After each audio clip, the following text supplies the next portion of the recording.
Hi everyone! Today, I'm going to tell you a disturbing basement true horror story that happened to me when I was a kid.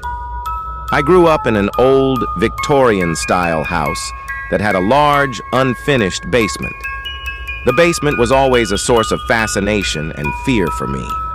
It was dark, damp, and dusty, and there were always strange noises coming from down there.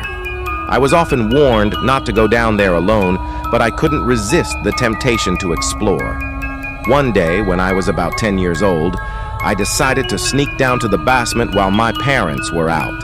I crept down the stairs, my heart pounding in my chest.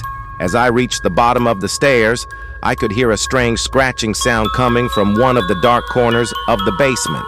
I froze in place, not sure what to do. The scratching sound continued, and I could feel a cold chill run down my spine. I turned and ran back up the stairs as fast as I could. I never told my parents about what I heard in the basement. I was afraid they wouldn't believe me, or that they would think I was just making it up. A few years later, my best friend Emily disappeared. She was last seen walking home from school, and no one ever saw her again. The police searched for Emily for weeks, but they never found her. Her disappearance was a mystery that haunted me for years. As an adult, I moved away from my hometown and tried to forget about the strange things that happened in my childhood. But I could never shake the feeling that there was something sinister lurking in the basement of my old house. One day, I decided to revisit my old house. I drove there and parked my car in the driveway. I walked up to the front door and hesitated for a moment before knocking. An older woman answered the door. She introduced herself as the new owner of the house. I told her that I used to live there when I was a child. I asked her if I could go down to the basement. She looked at me strangely, but she eventually agreed. I descended the stairs slowly, my heart pounding in my chest. The basement was still as dark and damp as I remembered it. I walked into the corner where I had heard the scratching sound all those years ago. I stood there for a moment, listening. There was no sound. I turned to leave, but as I did, I felt a cold hand on my shoulder. I spun around, but there was no one there. I screamed and ran back up the stairs. I didn't stop running until I was out of the house. I never went back to my old house again. I don't know what happened to my friend Emily, and I don't know what was in the basement of my old house. But I will never forget the strange and disturbing things that happened to me there. Thanks for watching. Would you like to hear another story?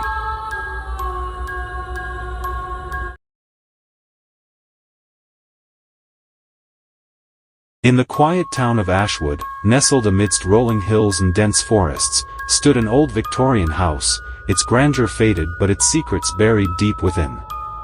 The house had been passed down through generations of the Harper family, each inheriting its beauty and a chilling tale whispered from one generation to the next. It was said that a malevolent entity resided in the house's basement, a tormented soul trapped in the darkness, forever seeking solace. Young Thomas Harper, the latest heir to the Harper legacy, had heard the whispers since childhood. Yet, he dismissed them as mere folklore, the ramblings of an overactive imagination. However, as he grew older, an unsettling curiosity gnawed at him, drawing him towards the forbidden basement.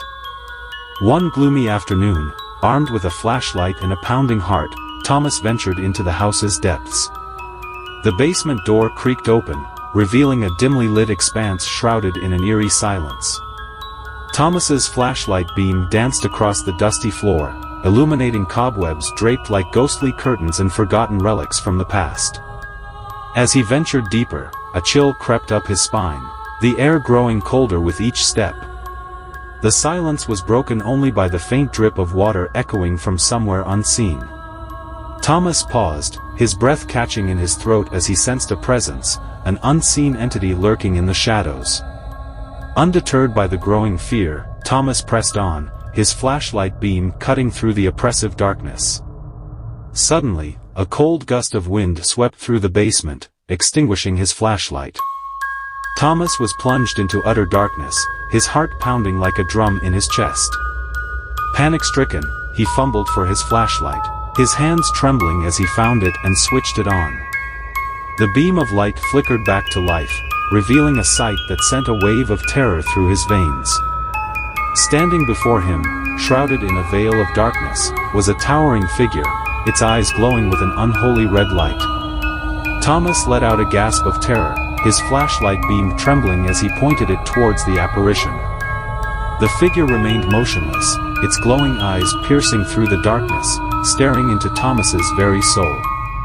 Thomas froze, unable to move or speak, his body paralyzed by fear. As the seconds stretched into an eternity, the figure slowly raised its hand, pointing at Thomas. A deep, guttural voice echoed through the basement, its sound like the scraping of bones against stone. "Leave this place," the voice hissed, sending shivers down Thomas's spine. Overcome with a surge of adrenaline, Thomas turned and fled, stumbling through the darkness, his heart pounding in his chest. He burst through the basement door, scrambling up the stairs, never looking back. Reaching the safety of his room, Thomas collapsed onto his bed, his body drenched in sweat, his mind reeling from the horror he had witnessed.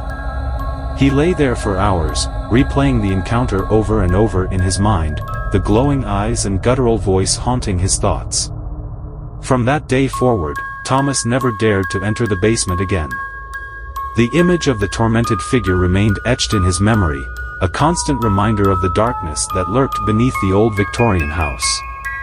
The tale of the haunted basement became a chilling legend in Ashwood, a warning to those who dared to venture too deep into the shadows.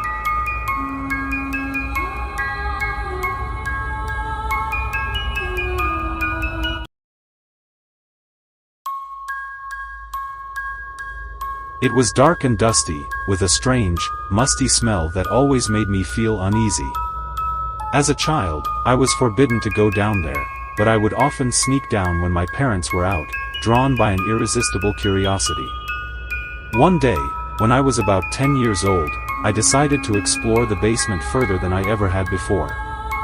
I crept down the creaky stairs, my heart pounding in my chest. The air was thick and humid, and the silence was broken only by the occasional drip from a leaky pipe. I made my way through the labyrinth of boxes and old furniture, my flashlight cutting through the gloom. Suddenly, I heard a noise coming from behind me. I froze, my breath catching in my throat. The noise was a low, guttural moaning, and it seemed to be coming from the far end of the basement. I slowly turned around, my flashlight trembling in my hand.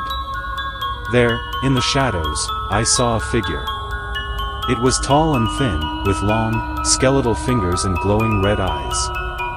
The figure stared at me with an expression of pure malice, and I knew that I was in danger. I turned and ran, but the figure was too fast for me. It lunged at me, its claws outstretched. I screamed, but the sound was lost in the vastness of the basement. I felt the claws sink into my flesh, and I knew that this was the end. But just as I thought I was about to die, I heard a loud crash. The figure stumbled backward, and I saw that a heavy box had fallen on it, pinning it to the ground. I scrambled to my feet and ran for the stairs, never looking back. I burst into the kitchen, panting and trembling. My parents were there, looking at me with concern.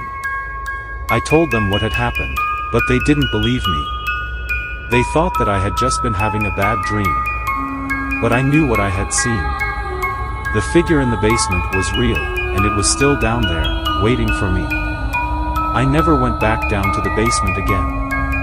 The memory of that night is still with me, and I know that the figure is still down there, waiting for me. I live in fear every day, knowing that it could come back at any time. Thank you for listening.